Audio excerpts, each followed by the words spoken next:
Double entry accounting is the bedrock of finance.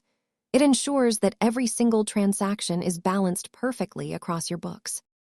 The core rule is simple. For every debit, there must be a credit. This keeps your total assets equal to your liabilities and equity. This equation is the heartbeat of all modern bookkeeping.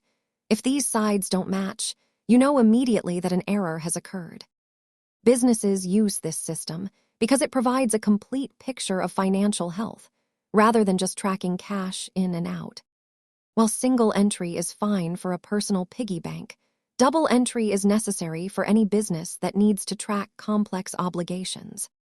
As companies grow and have more moving parts, the need for the precision of double entry accounting becomes unavoidable.